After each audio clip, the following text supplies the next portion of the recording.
Yeah, how levels, okay? All right. Yay, thank you. No, it's not as much fun as jazz hands yesterday. But so as Jim said, I'm an infectious disease epidemiologist by training. I was Jim's postdoc here in sociology for about 3 years. I made the transition during pandemic times, so it's a really, really weird thing. And I'm going to talk about a study that Jim and I and many other collaborators at Duke started running in summer 2020. It was CDC funded.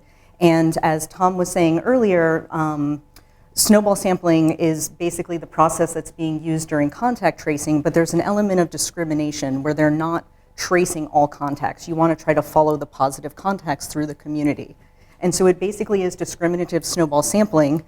And so what we were doing in this study, if you remember what it was like, was we were trying to use network methodology and inserting technology into the process to see if we could add some efficiency to contact tracing.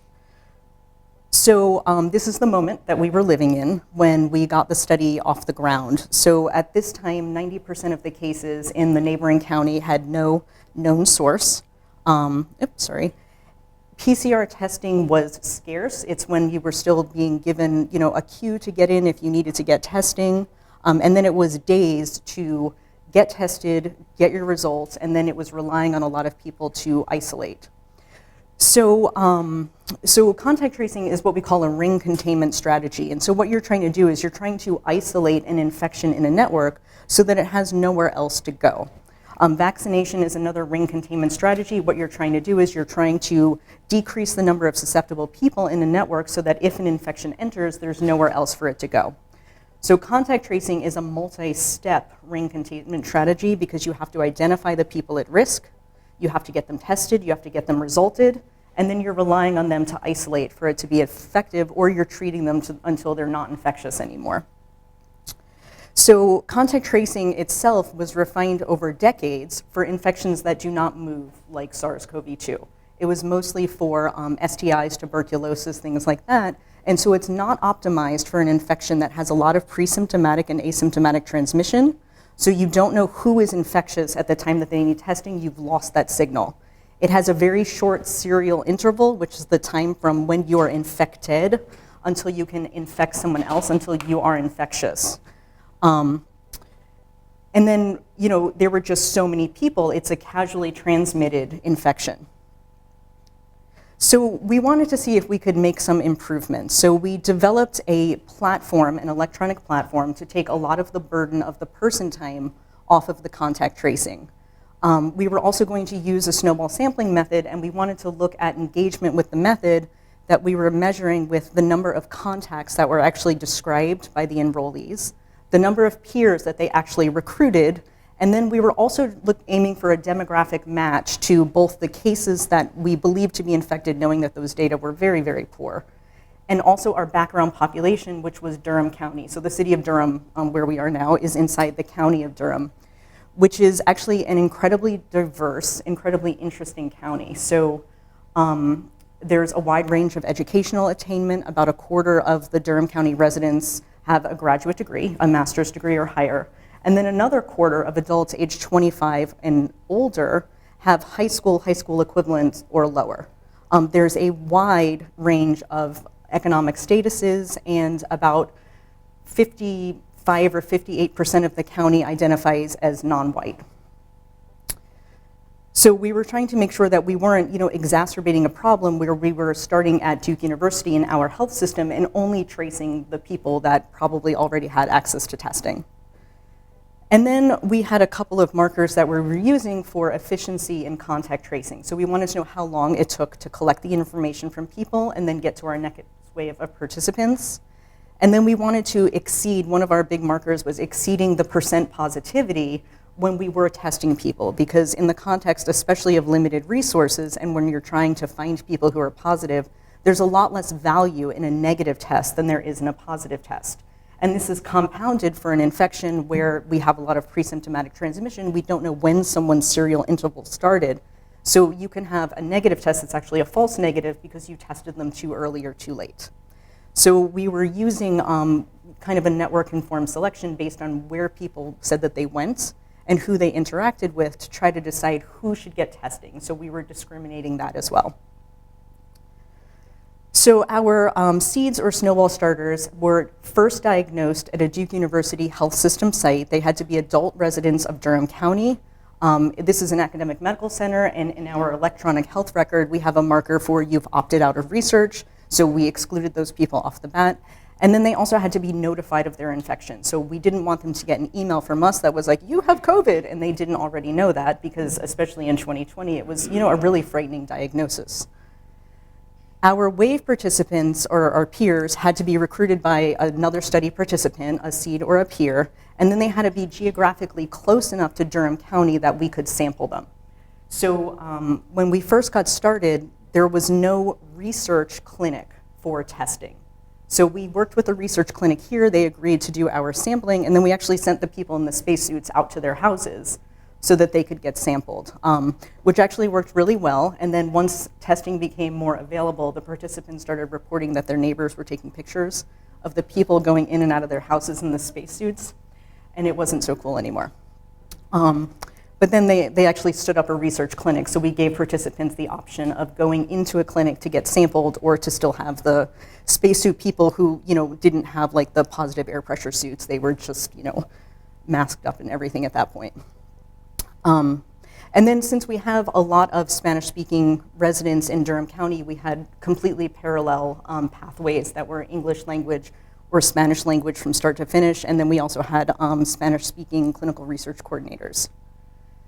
So most of the people who were recruited were given 3 to 5 coupons for recruiting their peers, but then people who were in congregate living, they had a lot more indicators that they were working out in the community, or they had a lot more contacts, they were highly symptomatic, or their PCR showed that they might have been more infectious, or they were part of an underrepresented group in research. Those people were given more coupons for recruitment. So everyone took a one-time survey that basically approximated what you would give to a contact tracer. We also collected other questions that had social or economic indicators of access or constraints to isolation. And then we had a module for health beliefs and behaviors as well. And then our peers, we didn't know their SARS-CoV-2 status. They had a PCR where we tested a full respiratory pathogen panel so we could disambiguate symptomatic people who were SARS-CoV-2 negative. We would know what they might have had. We did antibody testing, and then once rapid tests were available, we started using those as well. So the first thing that we did was we built this electronic platform. It ingested eligible cases from the health system at 2 a.m. every day. It was everyone who had a positive test that day, didn't opt out of research, and had known that they viewed their results in my chart. So it allowed us to then review the seed report, and then we were able to select based on the sociodemographic characteristics that we were interested in, and then we had an IRB approved email that would direct people to our electronic platform where they could do their consent and their survey right in the platform. It also did all the housekeeping for us. It generated these unique 4-word tokens that we could give to people, and that's how you recruited, so that it wasn't this long hexadecimal weird code or anything that you had to give to people. And it tracked our parent-child lineages through the recruitment chains for us. And it also expired the coupons for us. We didn't want anyone to show up outside of their window and decide that they wanted to participate. And the code for this, I'll show a link at the end. It's up on GitHub. It's freely available. That was part of the deal with the CDC funding, was that we would build this platform, and it's available. So I said that we varied the coupons so that we could try to get to what we were looking for in our background population. So this is just a comparison of the demographic profile of Duke County versus our participants. So the dark blue bar all the way on the left is Durham County, and then the gray bar on the right are those that completed the survey. So we definitely had some losses when we got to Black or African American and Hispanic or Latinx participants. And I will definitely talk about that further. So one of our metrics was how quickly we could get information from people. So I'm sorry that this is all the way at the bottom of the slide, but basically within 3 days of someone getting their positive test, we had 2/3 of our participants basically completed a contact tracing survey, and that was without having to talk to anyone. So that was one of the absolute big wins in this study. And then we saw something similar with our peer participants, that the people who actually engaged with the system and they validated their coupons, they then completed, most of them, their consent and their survey on the same day. So we were really able to get to the people that we needed to get to very, very quickly. But then, once we got to the person-intensive steps, like we needed someone to be sampled, and then we needed to get the results back from the lab, that's where we really bogged down. So the lab that we were using was a research lab, but they were on overflow if there were a lot of tests for the health system, or if we had like a surge among the students, and that happened in waves. And then rightfully they were deprioritizing research sampling. So we lost a lot of time there getting further through the chains where we could get people their results and then get their contacts. A lot of people were then out of the window for when we could have reasonably tested their contacts and then found some way to isolate them. So after the fact, and I know that this is like a classic example of a terrible looking network, but yeah, so I mean there's gotta be one. I'm not showing the karate network, I'm showing this hairball instead. But so at the end, we enrolled about 500 people, and then they described another 2,000 people that were community contacts. So we did some social network analyses with that. We also modeled secondary transmission within the households, and then looked at transmission and recruitment between and within households as well. So the diagrams got a lot more fun when we were zooming in on smaller levels. And then some of the mixing analyses that we were looking at, and this is actually in Brea's book, this is a Euclidean distance measure. And what you're doing here is that it's the average distance for a continuous measure between the respondent and then the people that the respondent is describing. It's a mean square difference. And so in this case, we were looking at ages, so it's the variation in ages in any respondent's network with respect to the respondent's age. So in this slide, on both graphs, we have the respondent's age on the x-axis. In the left, it's the distribution of the ages of the contacts. So you can see that 20 to 29-year-olds mostly mixed with 20 to 29-year-olds. And then on the right, we have the Euclidean distance measure. So correspondingly, the median Euclidean distance for the 20 to 29-year-olds is very, very low, because there was not a lot of variation in ages among those networks. And again, I am very sorry this is at the bottom, but these slides are in the Thursday folder. So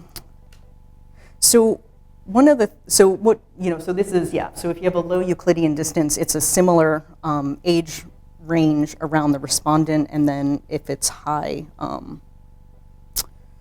cannot get to the mouse here, but so these box plots are the Euclidean distances of the contacts' ages across a variety of socio-demographic characteristics.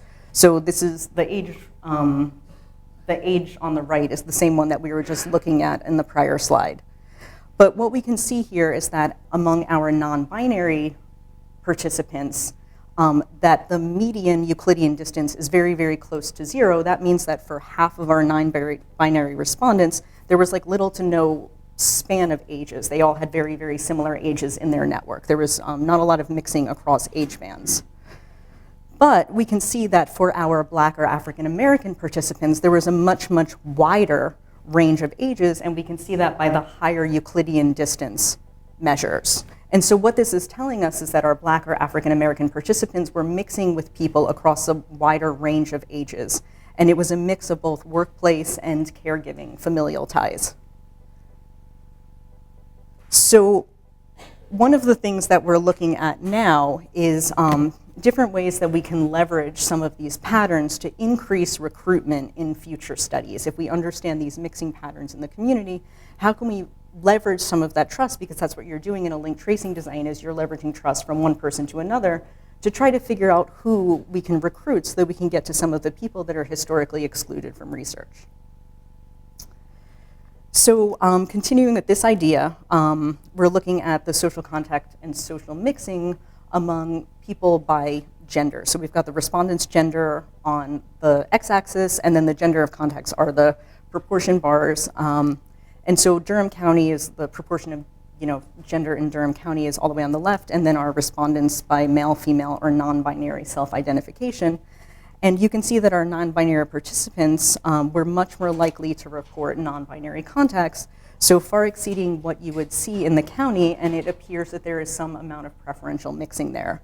So in this case, the RDS, when you're thinking about a marginalized or a very small population, is behaving the way that one would expect, which is you're getting into that population, and then we did see a lot of recruitment among non-binary participants to each other. That was one of the, multi-wave participant diagrams that we saw. But one of the things that we were primarily interested in was ethnicity, race, because that is an issue in this county, especially when it comes to access to resources, and then access to care and things like that. So here we have, along the x-axis, is the respondent's self-identified ethnicity and race. So the bar on the left is the proportion that reported giving out contacts or giving out coupons, trying to actually recruit anyone. And then it's followed by the proportion of their respondents, and this is their respondents, their contacts could have been any ethnicity or race, who actually engaged with the system and came in and validated a coupon and then perhaps went on to enroll or complete the survey. And the bar on the right is survey completion. So if you look at, is this thing on? Yep. So our Asian and Black or African American, around 60% of our respondents said that they actually did try to recruit people, but then there was a very big drop in engagement among the contacts of our Black or African participants who actually tried to enroll in the study afterward. If we look at our white or multiracial respondents, around half of them said that they actually tried to recruit someone else, and there were some drops there, not as significant as it was going down to the Black or African American respondents whose contacts decided not to enroll in the study. However, if we were looking at our Hispanic or Latinx participants, very, very few of them went on to try to recruit anyone else into the study. And so this is something where I should probably talk to Carol about some ethnographic analyses to figure out what might be going on here. So if we do look at the mean context, though, our Asian respondents actually had fewer than other respondents, despite having more people trying to enroll, trying to attempt recruitment. But we also observed, and we thought that this was interesting, a very different balance of contact types across ethnicities and races. So in Durham County, a lot of our Black and African American residents have been here for generations. But our, and so it's not surprising that, they described a lot more family ties because there are, oh my God. Losing the word. You've got like multiple different households that are related to each other. Whereas a lot of our Asian respondents are engaged with one of the universities, so they might come here with a direct household member, but they don't have any extended family members with them either. So it's not surprising that they would be less likely to report that there were family ties in their network. And so the next thing that we would probably do in future work would be to say, if is this one of the drivers to recruitment? What might be going on here? Is it historical mistrust? And then we also looked at mixing across age bands by the contacts described and then their peer referrals. So this is a weighted directed representation where the circles are the respondents, and then the edge thickness is the number of ties that went out from that color group into another color group. So you can see that there's a lot of loops. There's a self-loop here where our 20 to 29-year-olds were very, very likely to recruit other 20 to 29-year-olds or describe other to 20 to 29-year-olds. So this is, their network, and then this is their recruitment. And so what we were interested in here is how this differed between contacts described and peer referrals, and what this tells us about the age mixing in the community and the ability to bring some of these infections to a more vulnerable, a very young or a very old group. And that's one of the things that we were looking at when we were thinking about the Black or African American participants. So if you think about something like pertussis, what you're doing is you're vaccinating the caregivers of infants who can't be vaccinated to try to protect them. So it's not a new idea.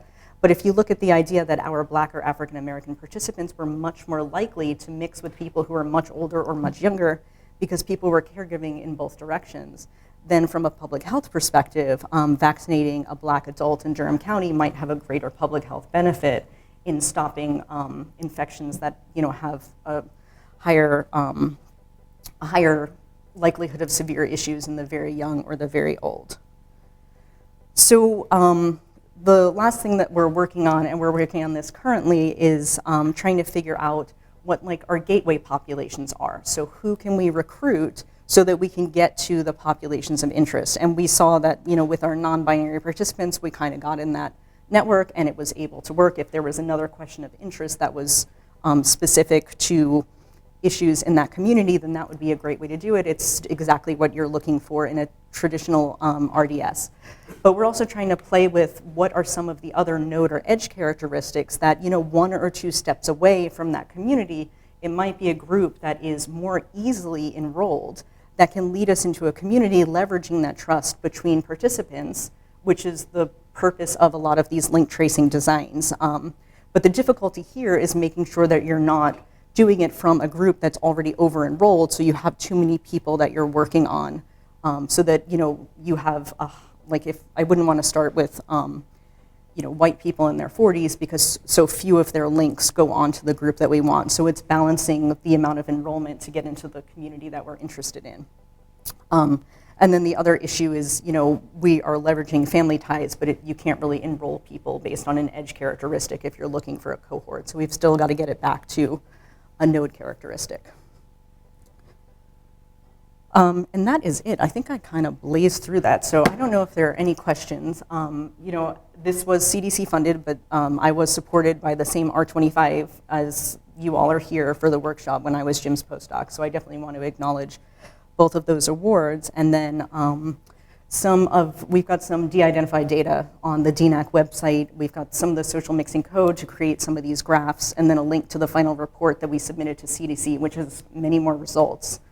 And then if you are interested in using the Snowball platform, there's also a link to the API and UI on GitHub, and that's freely available. So, yeah.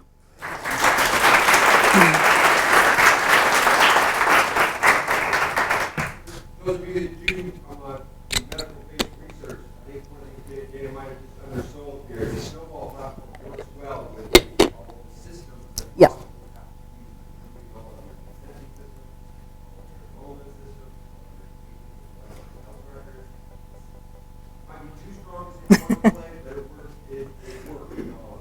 Yep. So it is. It meets fire standards. We were allowed to use it with our IRB, which does not play for all of our consent and our recruitment. So, yeah.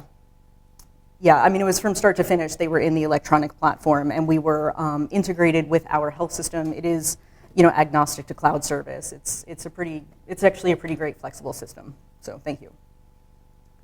Other questions, substantive questions. How's drinking suck? It's okay if not. It's freezing. I know. We're all, yeah, on day 3. Yeah. You mentioned that you have seen that they would like improvement. Yep.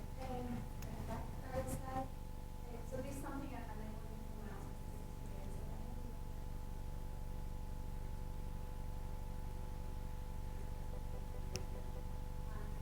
feel we tend to think about it trust that they will connect with others.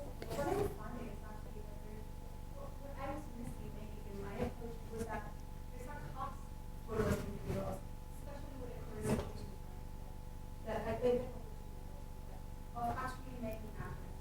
It's people that they're asking to be with, right? That they're going to have to reciprocate in some way. And some companies are more likely to engage in that because they have that frequency of exchange, like right. Mm-hmm.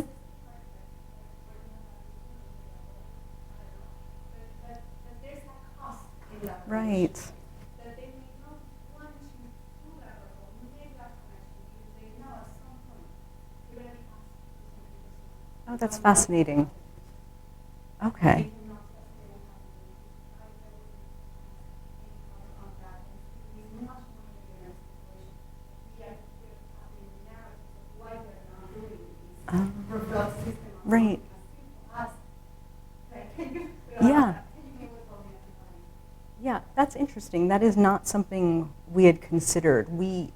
I mean, we were making the assumption, and we were working with, community groups as well. And so what we were assuming was that a lot of it was stigma. So going back to 2020, 2021, this was, we were still having people isolate. And so a lot of people were more afraid, especially in, certain workplaces, to actually acknowledge essentially that they were infected. And then if they had someone else, then the whole work site would be required to stay home and quarantine.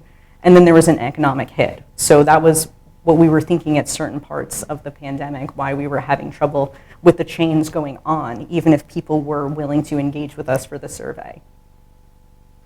Yeah, but I hadn't considered the reciprocity there or the expectation.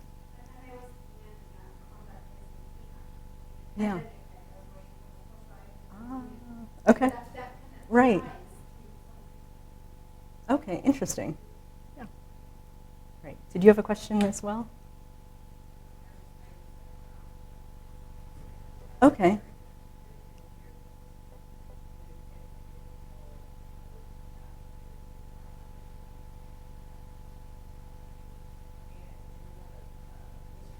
Mhm.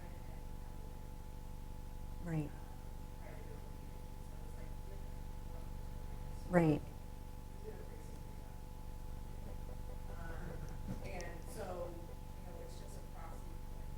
Right. Right.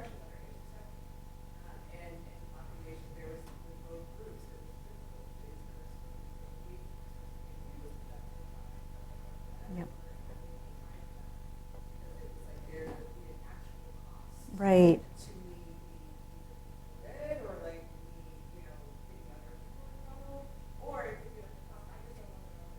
Right. Yeah. So I didn't know if they were aware of that up front with change or something, but